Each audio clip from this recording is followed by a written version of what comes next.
Bonjour à toutes, bonjour à tous et bienvenue sur le plateau de la matinale de TV Vendée. Très heureux de vous retrouver dès ce début de journée. Nous sommes le mercredi 5 juin 2024 et nous faisons tout de suite le point sur les titres, sur ce qui nous attend dans votre journal 100% local. Nous revenons sur la journée de ce mardi, marquée par le passage de la flamme chez nous en Vendée. Direction les sites emblématiques, vous y étiez peut-être dans l'un d'entre eux pour ne rien gâcher. Le soleil était de la partie. La flamme n'est pas passée à Noirmoutier, mais vous allez le voir, on a aussi passé du bon temps hier. Coup de projecteur sur le plus vieil ouvrage de stockage d'eau dans le département, le Tiraco. C'est un bâtiment conçu par l'architecte Charrier en 1870, comportant 2 cuves en calcaire de 800 mètres cubes et basé à Fontenay-le-Comte. De 2 clubs historiques du football français, le FC Nantes et l'AS Saint-Étienne, des anciennes gloires participaient à une séance de dédicace du côté de Luçon samedi dernier. Un point également sur la programmation du triathlon international qui aura lieu dans un peu plus de 2 semaines maintenant du côté de Saint-Jean-de-Mont. C'est sa 39e édition cette année. Il y aura bien sûr le journal de la New York Vendée-les Sables qui fait son retour, le ciné de la semaine, direction Noirmoutier et l'extrait de Y'a une asso pour ça. Le jeu avec la question qui arrive en fin d'édition, avec un nouvel indice, le 3e. Nous vous offrons avec notre partenaire cette semaine le Zoo des Sables. 2 entrées pour 2 d'entre vous. Tirage au sort qui aura lieu vendredi donc pour avoir vos places pour le Zoo des Sables. Mais avant de développer toutes ces grandes lignes, avant de parler de tout ça, faisons un point météo ensemble avec un ciel qui alterne entre nuages et éclaircies. Dès ce début de journée, notons peut-être un petit peu plus de luminosité dans les terres. Côté thermomètre, on a entre 13 et 15 degrés. Dans l'après-midi, ciel plus dégagé en Vendée, notamment encore et toujours dans le bocage, même si tout le monde, il faut le dire, profitera d'un temps plutôt sec et ensoleillé, avec quelques nuages par-ci, par-là quand même, température plutôt agréable puisque nous aurons de 19 à 21 degrés. Les marées maintenant avec une basse mer qui a lieu à 10h23 puis 22h52. La pleine mer c'est entre les deux pour 16h50. Coefficient de marée 82-84. Les marchés alimentaires du jour. Sur notre carte on peut voir qu'il y en a un peu partout dans le département le mercredi. On peut retrouver à Saint-Pierre-du-Chemin, Angles mais aussi Belvigny, La Roche-sur-Yon, 13-Septier, les Sables-d'Olonne également. Nous sommes le mercredi 5 juin 2024 et le 5 juin, nous embrassons les Igor et Bonifacio. Elle est célébrée depuis de nombreuses années et soulève régulièrement les questions essentielles. C'est la journée mondiale de l'environnement. Des questions sur sa protection et ses conséquences sur la qualité de vie des populations. Journée mondiale aussi de l'orthoptique. C'est une discipline médicale dont la vocation est le dépistage et surtout la rééducation des troubles de la vision. Le soleil, quant à lui, va se coucher en Vendée pour 21h55 ce soir. Voilà pour les quelques infos pratiques. C'est parti pour le journal.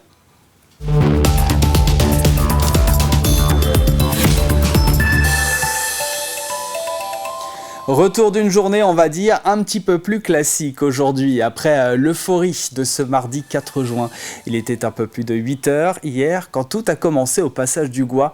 Mathilde Rabalan a été la première vendéenne porteuse de la flamme. Ensuite, les étapes se sont succédées. Fontenay-le-Comte, Montaigu-Vendée, le Puy-du-Fou, La Roche-sur-Yon et pour conclure en beauté, les Sables-d'Olonne, 162 km en tout et autant d'instants d'émotion que TV Vendée vous propose de revivre en images. Un résumé réalisé par Alix Lanos.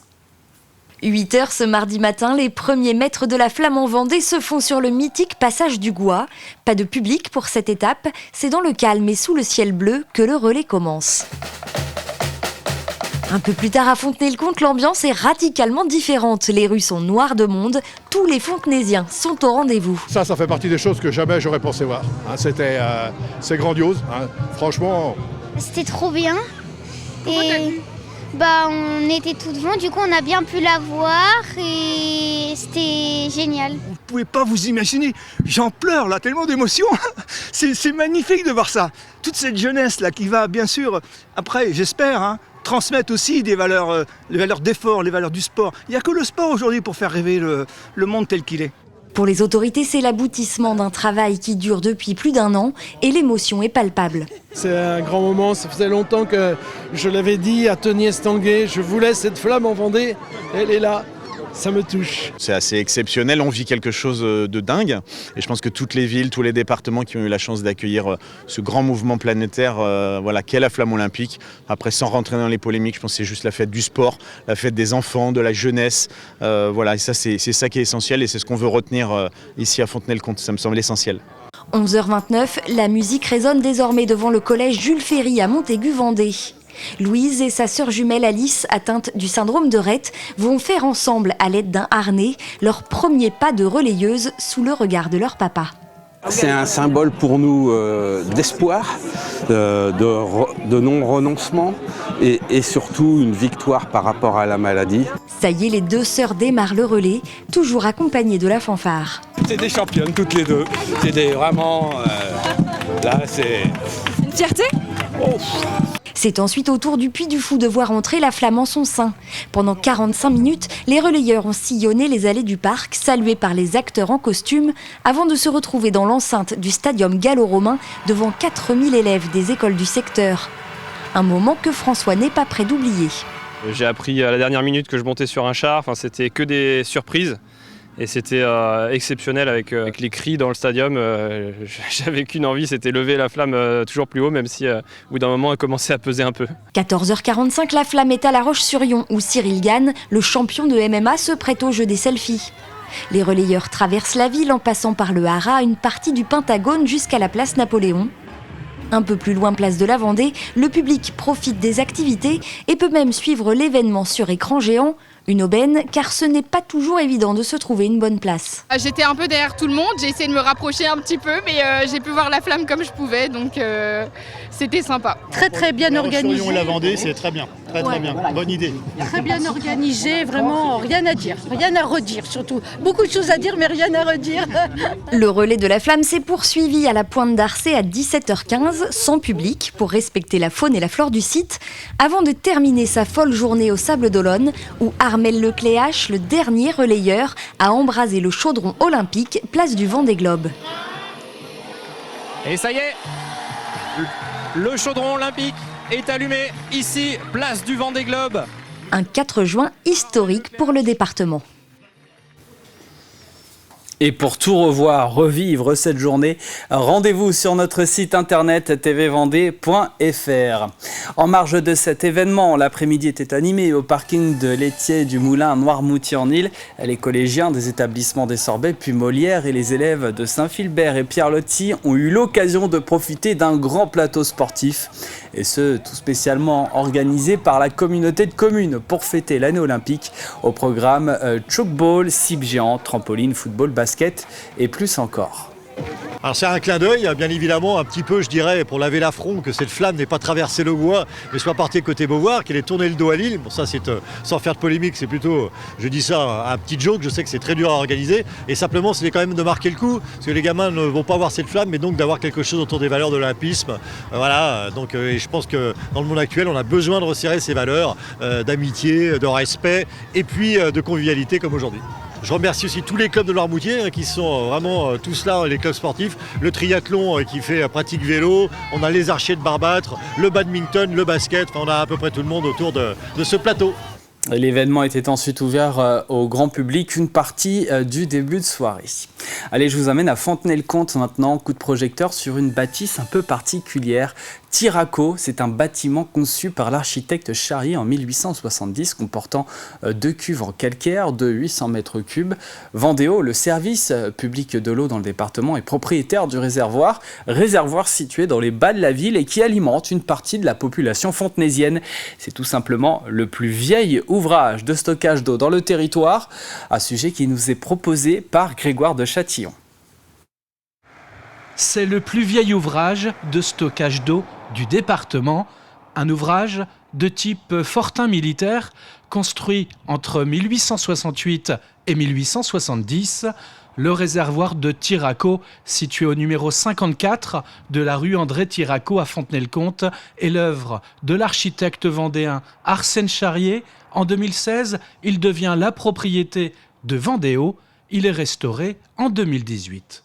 pour ce type de matériaux et ce type d'ouvrage, on a des techniques de réhabilitation spéciales, on passe par un architecte pour vraiment respecter l'esprit et l'âme du site. Le réservoir d'eau potable alimente par gravité une partie de la population fontenaisienne située dans les bas de la ville, à partir de la nappe de Grosnoyer qui se trouve à proximité. C'est pas un hasard que ce bâtiment soit à Fontenay et c'est pas un hasard qu'on l'ait conservé non plus. Pour un service d'eau, c'est un très bel ouvrage, tant par son architecture que par ses dimensions. Direction le toit terrasse, le réservoir abrite 3 cuves de 800 mètres cubes, 2 en calcaire ainsi qu'une en granit grâce à une extension du bâtiment réalisée en 1898. C'est ici l'occasion de faire un point avec Vendéo sur l'état de la ressource en eau en Vendée après 7 mois de pluie abondante. Par rapport au suivi qu'on peut faire de manière un peu plus fine depuis 2005, on est sur le maximum qu'on a vu ces dernières années. C'est presque 20 dernières années. Les nappes, parce qu'on a 6-7% d'eau qui provient d'eau souterraine de nappes, sont pleines, les barrages sont pleins. Une ressource en eau au maximum, de quoi attaquer l'été sereinement. Dans toute autre chose, maintenant, une séance de dédicace de 4 anciennes gloires du football club du FC Nantes et de l'AS Saint-Étienne a eu lieu du côté de Luçon samedi dernier. Plus d'une trentaine de personnes étaient présentes au début. Ensuite, beaucoup de monde sans discontinuer. Certains n'ont pas hésité à faire des kilomètres pour rencontrer ces hommes qui ont marqué l'histoire de ces deux clubs. Parmi eux, Osvaldo Piazza ou encore Maxime Bossis. Et pour le public, c'est toujours un moment particulier. Des fans de ces deux clubs se sont rendus sur place, donc, et je vous le disais, se rappelant les belles épopées. L'objectif, c'est un peu de les retrouver face à face, parce que sur les terrains, ça fait bien longtemps qu'on les a pas vus. Donc voilà, c'est les souvenirs aussi de notre enfance. Voilà, et puis du coup on en profite pour faire dédicacer le livre qu'on a offert pour l'anniversaire de mon mari la semaine dernière, donc ça tombe pile poil. J'habite aux Herbiers, je suis venue exprès parce que j'adore Jérémy Janot et j'adore Saint-Étienne. Et je suis contente de le voir parce qu'on les voit dans les matchs, mais après on ne les voit pas en extérieur et c'est bien de voir des dédicaces. Donc la seule chose vraiment à leur dire, c'est merci. Merci pour tout ce qu'ils nous ont apporté, qu'ils nous ont donné au niveau émotion, au niveau moment de, je ne vais pas dire d'ivresse, mais presque, et de tristesse aussi, parce qu'il y a eu des moments plus tristes que d'autres. Les Verts. Depuis tout petit, depuis l'âge de 10 ans, je suis stéphanois, alors c'est plus fort que tout, ça, c'est un club unique, c'est des passionnés comme c'est pas permis, c'est incroyable Saint-Étienne. Quand vous voyez le public, on est comme ça même à la maison, nous on est tout fou quand on marque. Hein, c'est Saint-Étienne, c'est comme ça. Mais j'ai donné ça, l'amour des Verts à mes enfants, pareil. Et les Verts qui d'ailleurs rejoindront le club du FC Nantes en Ligue 1 l'année prochaine. Et puis c'est un rendez-vous organisé par le Saint-Jean-de-Mont Vendée Triathlon Athlétisme. La 39e édition se déroulera les samedis 22 et dimanche 23 juin. Le tout sur un site qui vaut tout de même le détour, mêlant plage, forêt et esplanade et dans une ambiance très souvent au rendez-vous. Il y aura une nouvelle fois 1500 triathlètes, 5 épreuves pour tous les âges et tous les niveaux sont programmées. Course jeune, XS féminin, XS relais, S et M. Les détails avec Philippe Godin, vice-président du Saint-Jean-de-Mont Vendée Triathlon Athlétisme. On va démarrer le samedi par des courses enfants. Il y aura 4 courses enfants avec des catégories de distance qui sont liées aux catégories d'âge. Ensuite, on va enchaîner dans l'après-midi sur des courses plutôt accès adultes, mais aussi faites pour la découverte. Et on conclura par le triathlon relais entreprise, qui est vraiment quelque chose de sympa, de convivial et de rigolo. Je conseille même à ceux qui le veulent de le faire déguiser, ça pourrait vraiment être sympa. Et puis après, le lendemain matin, on enchaînera sur les 2 triathlons format classique, on va dire le format S, qui est un format, ce qu'on appelle sprint, donc qui va accueillir à peu près 500 coureurs. Et puis l'après-midi, on aura le triathlon M, qui est la distance olympique, qui est la distance qui se fera sur les Jeux Olympiques à Paris au mois de juillet. Et donc là, on va accueillir à peu près, on pense, à peu près 500 coureurs aussi. Et voilà pour l'essentiel de l'actualité en Vendée. Vous savez tout. Poursuivons maintenant avec les prévisions météo détaillées du jour. Et si on pouvait enfin commencer à mettre le parapluie de côté. Ça y est, le ciel alterne entre nuages et éclaircies dès le réveil. Notons peut-être un petit peu plus de luminosité dans les terres. Côté thermomètre, on a 12 degrés à Chantonnay et Pouzauges, 13 à Fontenay-le-Comte, La Roche-sur-Yon et Montaigu-Vendée, 14 pour Charlans et Jars-sur-Mer, 15 à Beauvoir et les Sables-d'Olonne, jusqu'à 16 sur l'Île-Dieu. Dans l'après-midi, ciel dégagé, là encore, tout le monde profitera d'un temps sec et ensoleillé, en particulier, encore et toujours dans le bocage. Température agréable, puisque nous aurons en moyenne entre 19 et 21 degrés. Pas vraiment de changement côté météo demain, ça restera assez dégagé et le thermomètre devrait rester le même également. Nous entrons dans la deuxième partie de cette édition. À suivre dans quelques instants, le ciné de la semaine. On prendra la direction de Noirmoutier. L'extrait, c'est celui du prochain Il y a une asso pour ça, à retrouver aujourd'hui sur TV Vendée. Le jeu avec le troisième indice. Mais avant tout ça, place au journal de la New York Vendée-Les Sables, qui fait son retour dans la matinale. Nous faisons le point sur les dernières infos de cette course qualificative au Vendée Globe avec Aurélien Huard.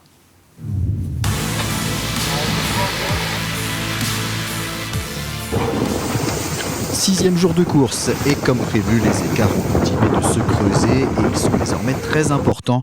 En tête du classement, mais dans des positions totalement différentes, Charlie Dalin sur Massif Prévoyance Santé et Boris Herman sur Malaysia Sea Explorer sont complètement isolés. Derrière, la flotte est divisée en deux groupes, l'un se dirigeant vers le sud des Açores, l'autre sur une route plus directe. Boris Herman, qui navigue très au nord, est en train de contourner un anticyclone et a pris le pari d'une route beaucoup plus longue qui le fera redescendre vers les Sables-d'Olonne. Un pari risqué comparé à l'option médiane prise par Charlie Dalin, qui semble pour l'instant en meilleure position que l'Allemand. Beaucoup plus au sud, on trouve donc un groupe de 11 bateaux emmenés par Sébastien Simon sur Groupe du Breuil et Jérémy Bayou sur Charal. Des poursuivants distancés après le passage très compliqué d'un front dépressionnaire le week-end dernier. Ils vont donc tenter leur chance en contournant l'archipel des Açores par le sud. On a pris du vent fort auprès et c'était l'enfer. C'était l'enfer toute la nuit. Là, ça cognait de dingue et du coup on pouvait pas aller vite. Impossible d'aller vite. Il n'y a rien de cassé sur le bateau. Plein de trucs qui sont décollés, plein d'aménagements qui ont volé, nourriture et tout, mais a priori rien de cassé, sauf que là, du coup, le front nous est passé dessus. Option sud également, derrière ce groupe pour 3 autres skippers, Maxime Sorel, Romain Athanasio et Yannick Bestaven. Et le moins que l'on puisse dire, c'est que cette transatlantique ne se passe pas du tout comme espéré et qu'elle va même perturber la suite du calendrier pour certains. Ce qui est plutôt inquiétant, c'est qu'on va mettre un temps infini. Derrière, j'ai un programme très très chargé avec des RP. Le bateau, il sort pour le dernier chantier avant le Vendée Globe. Et voilà, et je sais qu'on va bouffer une partie du temps qui est utile à la réflexion de la préparation de ce chantier. Donc je bosse depuis le bateau. Des fois, j'ai un peu l'impression d'être en course convoyage parce que je mets entre parenthèses la course et je me dis, voilà, il faut que j'avance sur des sujets pour pas être complètement à l'arrache quand on arrive là-bas. Situation difficile également pour l'autre groupe composé de 12 IMOCA, avec à l'avant James Herrada, Violette d'Orange et Nicolas Lunven, qui a dû effectuer des réparations sur son moteur.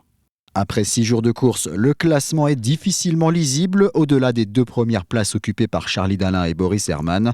La météo plus que capricieuse fait tourner la tête des skippers mais aussi des observateurs. Il est quasiment impossible aujourd'hui de déterminer une estimation de jours et d'heures d'arrivée pour les premiers. Ce sera au mieux au milieu du week-end, mais cette New York Vendée réserve certainement encore beaucoup de surprises. Salut chat. Oh. Et ça fait plaisir. Voilà, on rentre pas la lune, hein. Coucher de soleil, comme ça, et ça remonte le moral.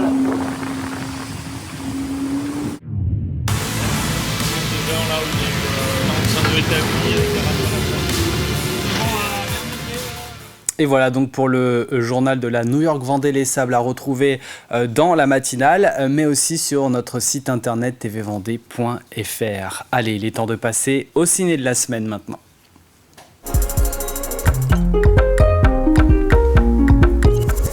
Nous Nous mettons un coup de projecteur sur le cinéma le Mimosa, situé du côté de Noirmoutier. La salle a quelques actualités, notamment l'avant-première La famille Hendrix le 22 juin, film qui a d'ailleurs été tourné en partie sur l'île. Il y aura aussi cette semaine-là la fête du cinéma avec des séances à prix réduit. Donc la fête du cinéma, c'est un événement national qui se passe dans tous les cinémas en France. C'est du dimanche 30 juin au mercredi 3 juillet inclus. Donc là, les mercredis, c'est la journée des sorties, donc c'est un jour qui est intéressant. Et c'est des séances qui sont à 5 €. Donc sur les 3 séances qu'on va faire pendant ces moments-là. Là, ça va lancer ensuite notre saison de juillet-août.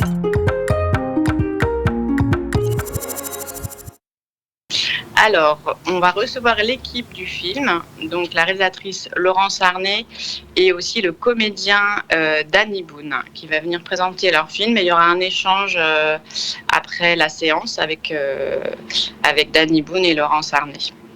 Et là, du coup, il nous reste très peu de place. Donc, si vous voulez réserver vos places, vous pouvez le faire dès maintenant donc à la caisse au cinéma. Et sur notre site internet, c'est noirmoutierlemimosa.ciné.boutique.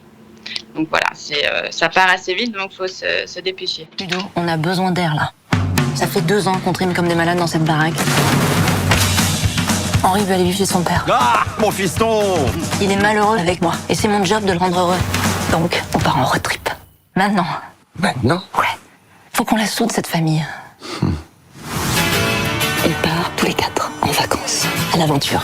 Plutôt crevé. Allez, c'est presque fini, chérie. Tu râles un peu là, mais je te connais, tu vas adorer. On dort pas à 4 dans ce truc. Mais si.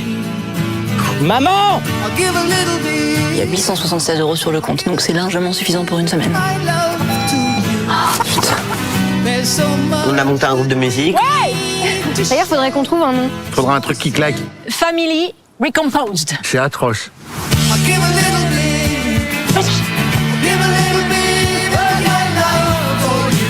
Oh Laurent, vous êtes là! Vol à répétition, agression physique, ça commence à faire là. On a une garde à vue qui s'échappe, besoin de renfort! Je me barre d'ici chez mon père. T'es relou, putain! Et toi, ta gueule! Wow! Il a 15 ans, c'est l'âge. Lâche un peu. Si je lâche, il s'en va. Mais non, il s'en va pas. Moi, des fois, ma mère, elle me manque. Je préfère quand même rester avec mon père. Pourquoi? Parce que... il est là. Ça y est, j'ai trouvé. Les Hendrix. C'est canon. Il adore. Ça l'emmerde de le dire, mais il adore. Et voilà pour le ciné de la semaine à retrouver tous les mercredis dans la matinale. La semaine prochaine, nous nous intéresserons à une autre actualité du grand écran. Et pour cela, nous irons à La Roche-sur-Yon, au Concorde. Allez, il est temps à présent de passer à l'extrait.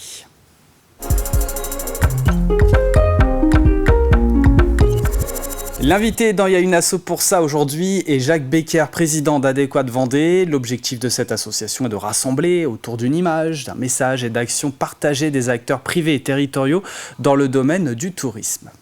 Pourquoi on vient passer ses vacances en Vendée ? Parce que c'est une belle région, variée au niveau des paysages, au niveau des activités. On a la chance évidemment d'avoir le littoral qui fait quand même 250 km de côte. Exactement, donc un département majeur au niveau du littoral atlantique. Derrière une forêt domaniale immense, derrière de la campagne ou du marais. Donc voilà, que du bonheur pour tout ce qui est tourisme, disons, doux, naturel, qui est vraiment tendance aujourd'hui. Le vélo, la marche à pied, la découverte de la nature, etc. Pour les enfants comme pour les grands, c'est idéal. Est-ce que ça suffit aujourd'hui pour se différencier par rapport aux autres départements, d'avoir 250 km de côte, des arbres, un tourisme doux, comme vous dites? Est-ce que ça suffit aujourd'hui ? Pas forcément, mais disons qu'on a la chance d'avoir un département très solidaire, très actif, bien sûr mené par le conseil départemental au niveau du tourisme. Et là, on se bat pour promouvoir, pour montrer des belles images, faire envie, pour donner des activités aussi de toute nature. Le sport nautique, par exemple, ici, on a tout. C'est fabuleux. On est à la pointe de tout ce qui peut se faire en termes de glisse. De même dans le vélo dont je parlais tout à l'heure. On est champion du monde de pistes cyclables hors circulation routière, etc. Et ce nouveau numéro est à retrouver aujourd'hui dans la matinale, après la matinale plutôt, sur TV Vendée. Allez, il est temps de passer au jeu maintenant.